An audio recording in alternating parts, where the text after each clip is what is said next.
پہلی بار you A E کے اندر ہوا ہے کہ انڈین پرائم منسٹر کے لیے انہوں نے جلسہ ارینج کر کے دیا ہے. انہوں نے سرکاری لیول کے اوپر مندر بنوا کے دیا ہے انڈینز کو.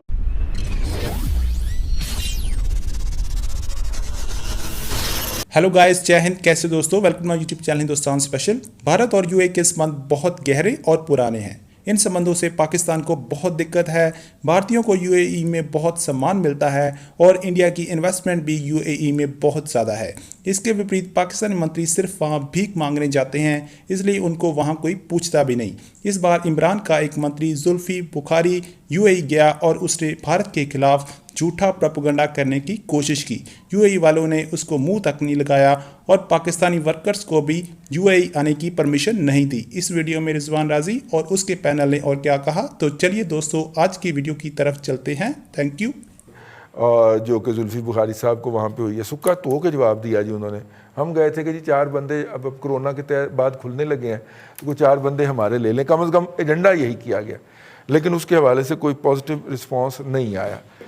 جو ہے یہی وجہ ہے کہ یو اے ای نے ہمیں بڑے آرام سے سفید جھنڈی کروائی ہے. انہوں نے کہا جی جب ہوگا، جب دیگ پک جائے گی تو پھر آ کے لے جائیے گا، فی الحال تو دیگ پکن رہی ہے. یہ ڈیسیشن جو ہے کہیں جانے کا، یہ پرائم منسٹر صاحب کرتے ہیں یا فارن آفس کرتا ہے ان کی رہنمائی کے اندر. زلفی بخاری صاحب کیونکہ بے انتہا نزدیک ہیں وزیر اعظم صاحب کے اور فرسٹ لیڈی کے، تو ڈیفینیٹلی جس جگہ وہ گئے ہیں، ہمارا جو سفارت خانہ ہے اس کی تو جان نکل گئی ہوگی. انہوں نے تو ہر لیول کے اوپر میٹنگ ارینج کرنے کی کوشش کی ہوگی. آپ فرما رہے ہیں کہ گورنمنٹ میں گئے ہیں، گورنمنٹ جو ہے یو اے ای کی اس نے ان کی بات نہیں مانی، تو بظاہر یہی لگتا چلیں. اور میں یہ سمجھتا ہوں یہ بات آپ جو فرما رہے ہیں یہ حقیقت کے نزدیک ہوگی. سر یو اے ای کے اندر انڈین انفلوئنس اتنا زیادہ ہے کہ آپ تصور نہیں کر سکتے.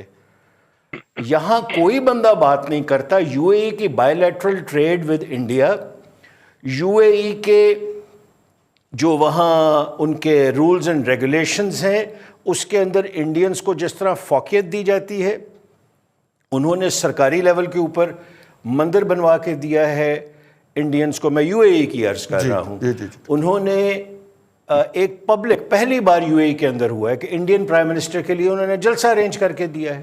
اب عرض یہ ہے کہ وہ انڈیا کے ساتھ بہت تھک ہیں اور ایڈوائزر لیول کا بندہ اس ریلیشن شپ کو انڈیا کے ساتھ کے U A E versus Indian relationship پہ کوئی اثر نہیں ڈال سکتا. انسگنیفیکنٹ ہے.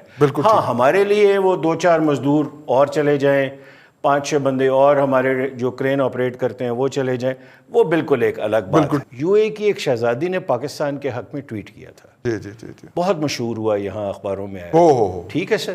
اس نے سر 5ویں دن انڈین تمام لیڈرشپ کی تعریف کی. میں نے وہ ٹویٹ خود پڑھی ہے اور اس نے کہا کہ I am proud of Indian leadership, اور ان کے ہسٹوریکل پرسپیکٹو میں جو لیڈرشپ تھی اس کے متعلق اس نے کہا کہ میں انہیں فالو کرتی ہوں. ٹھیک. تو یہ سر حقیقت ہے. یہ حقیقت ہے.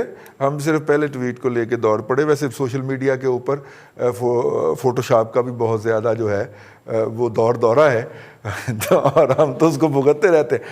اب یہ ہماری سائیڈ آف سٹوری ہے. دوسری سائیڈ آف سٹوری یہ ہے کہ ان کے فارن آفس جو ہیں وہ گریڈیشن پہ بہت زیادہ بلیو کرتے ہیں. مطلب اگر ایک منسٹر جائے اس کا پروٹوکول بالکل ڈفرینٹ ہے، ایک ہیڈ آف دی اسٹیٹ جائے اس کا بالکل ڈفرینٹ ہے، ایک چیف ایگزیکٹو جائے اس کا بالکل ڈفرینٹ ہے، ایک ایڈوائزر جائے اس کا بالکل ڈفرینٹ ہے.